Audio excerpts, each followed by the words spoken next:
it's the idea of love one another, but like be kind and be friendly and actually invest in another human. I think so often we assume that people are not people, they are things. Because you are Catholic, you are no longer a person. Because you're a Muslim, you are no longer a person. Like, understanding that there are people within these designations that have kids that just like you, that have a dog just like you, that try to go home to their family at night, that want to put food on their kids' table, that want to, whether want to see the world or just see to another day. And we so often don't extend the courtesy of believing that people exist within those classifications and that they have lives. So I have been fortunate to have friends from a different variety of lifestyles and beliefs that remind me regularly that you're not just this designation or category, you're a person with a life and goals and ambitions and habits and routines, and you wake up and you put socks on, and like those are the things that we forget, especially in the state of the world today. And life has become surrounded by, oh, and 14 people died and 22 people died, and so casual, rather than thinking of, and they drove their car to work every day, that was part of their story, or like somebody was waiting for them to get home, or they walked their dog in the morning. We just have taken the humanity out of each other, and I think that is something that needs to be highlighted and embraced, and get to know people that are different than you. A friend of mine was giving a talk about race at his college, and he was like, what would you say to people? I would say, if you leave college and you don't know somebody who is different than you, you have failed completely. If you live this life and you don't know anybody from different backgrounds than you, you have failed. You have not done it right. That's what I think. Yeah, I agree. And it's beneath the surface relationships that people have to actively seek out.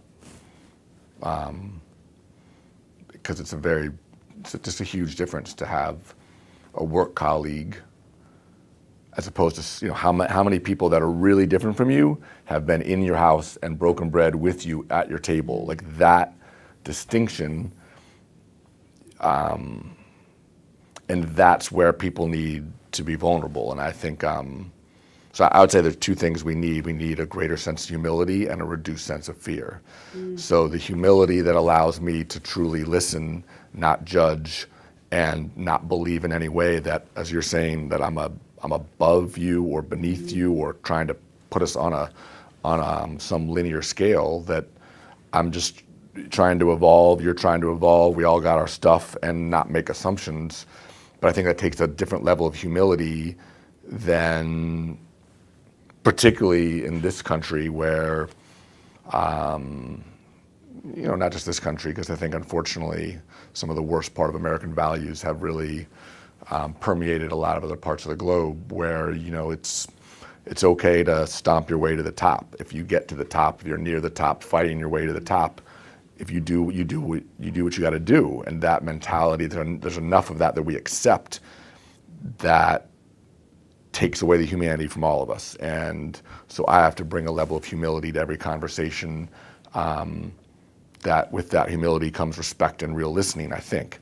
But the other piece that I think is newer is the fear factor. And I think the 24-hour news cycle has compounded that. And I think that there's, you know, I think politicians for centuries have used fear as a controlling device, but I feel as if perhaps it's more global now in terms of the degree to which so much of our negative energy towards other human beings starts from I'm afraid that, and fill in the blank.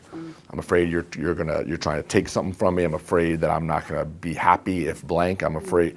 So I just think fear drives so much of our decision making and emotions in a negative way that makes the other person turn into an object that is impeding my ability to accomplish what I want, rather than another human being. And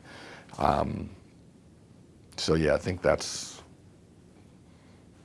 you know, I think all of us, if we could continually ask ourselves, and I know I need to do it more, just what am I afraid of? Why am I acting this way? Because I'm afraid of what? Well, and I often make the joke of, like, I didn't know any Jewish people growing up, I think also the thing is, like, you have to go out of your way in some Right. regards to actually do that. Like, I wish that was something that was a part of my life earlier, but, like, in order to, like, actually understand and actually be more empathetic, you sometimes have to go out of your way Right, to right. find and meet people. And that's being vulnerable. I didn't say that. Like, in order for me to be vulnerable, I got to overcome my fear. And most of us are not willing to like take the chance of.